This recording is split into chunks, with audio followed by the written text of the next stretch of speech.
Zelnick shares his thoughts on how subscription services will impact video games. Take-Two Interactive CEO Strauss Zelnick is keeping an eye on the rise of game subscription services, but is not fully convinced the model will have the same impact on games as it did on music and movies.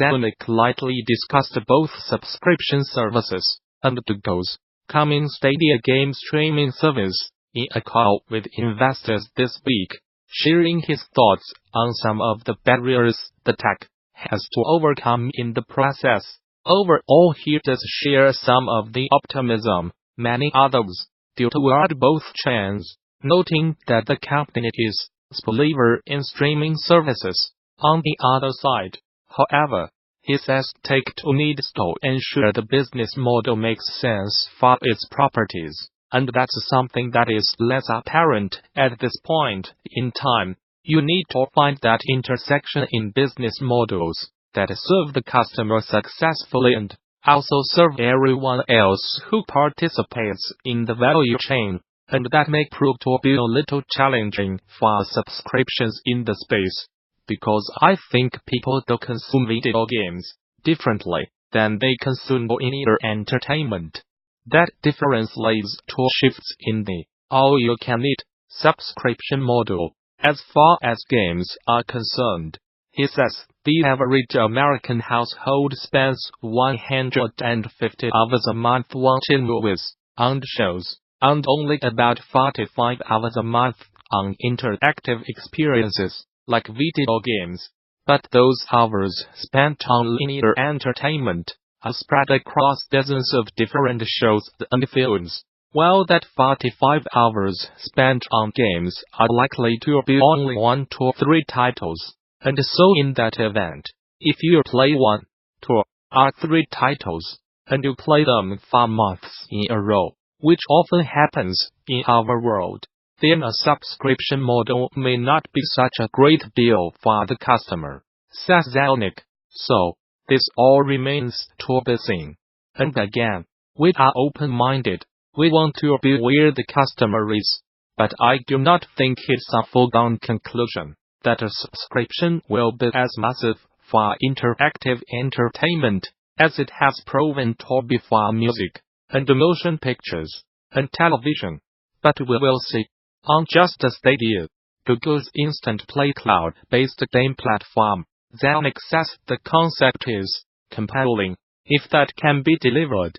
We are very optimistic about the notion of streaming technology, bringing our titles to consumers who currently do not have access to them, said Zelnick, and the promise of being able to sign on to a service with virtually no barriers, without a box in between, and being able to play our games on any device whatsoever around the world, and to do it with low latency. Well, that's very compelling if that can be delivered. And the folks at Google minimally have said it will be delivered and will be delivered in relatively short order.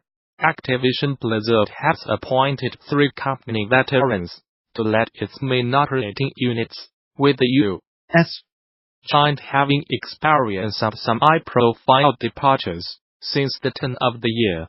Call of Duty Executive Vice President and General Manager Rob Kostich has been named President of Activision, having overseen the development of the company's most iconic franchise for the past decade. In his new role, Kostich will be responsible for steering game development, strategy, and operations across Activision as a whole. Elsewhere, Humam Sakhnini has been made president of King Digital Entertainment, after serving as the group's chief financial officer and chief strategy officer since 2016. He will now be charged with overseeing the division's operational management in tandem with King CEO Riccardo Zacconi. Finally, Dennis Durkin, who was recently reappointed as the key foe of Activision Blizzard, following the unceremonious departure of Spencer Neumann, will also be stepping up as president of the company's emerging business group. In his expanded role, Their team will oversee the operational management of Activision Blizzard Esports leagues, Activision Blizzard Studios, and Activision Blizzard Consumer Products Group. Earlier this year, in the midst of reading over some statistics about how the IOLA anti-imaging names affects players, I found myself wondering how they affect the people who make them. We regularly celebrate the artists and animators who pepper games with the lovely and the magnificent. I rarely hear much about the people who spend their days creating the gruesome, disgusting, and just plain gross aspects of contemporary games.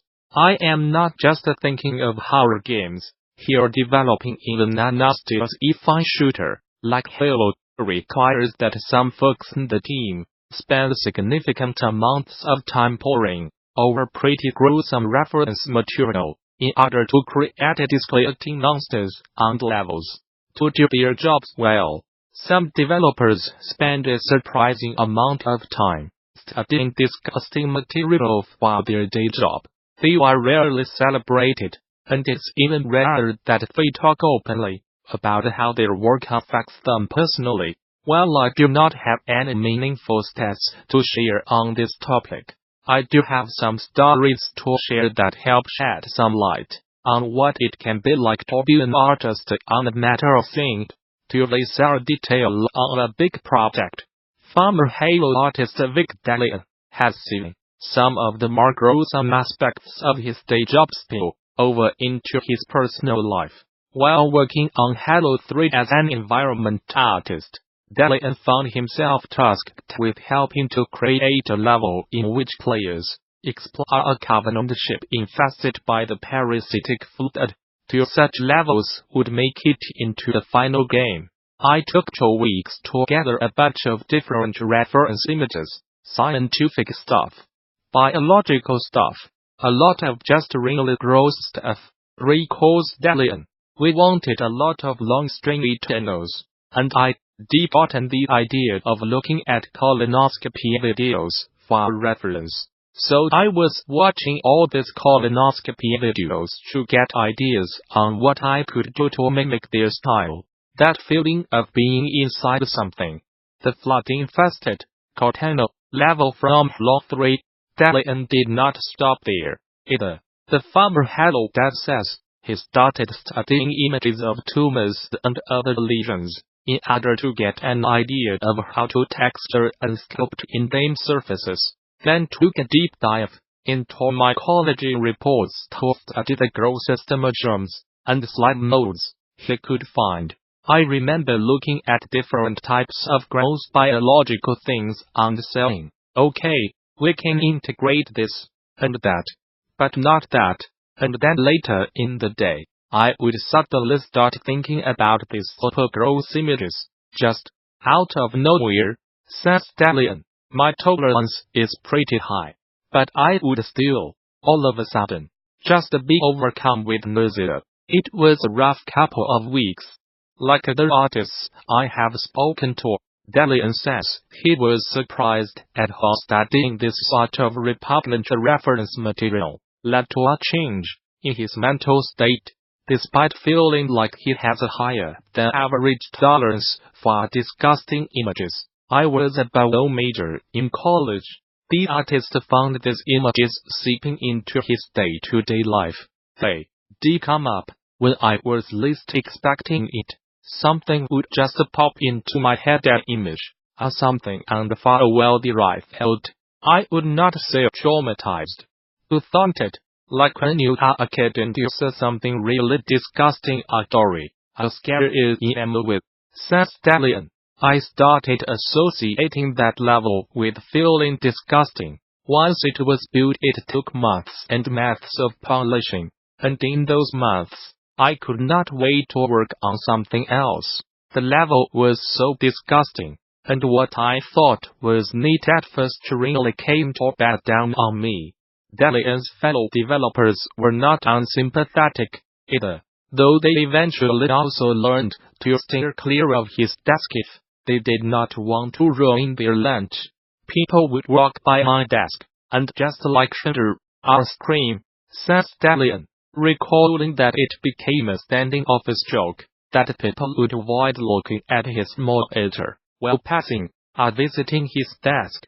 I was working on that level for 8 months. So for 8 months, people had to step real careful around me.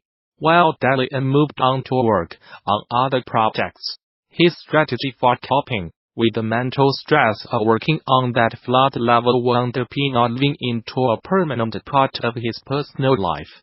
I started looking at other scary images, but images that were not particularly gross, gory or gruesome,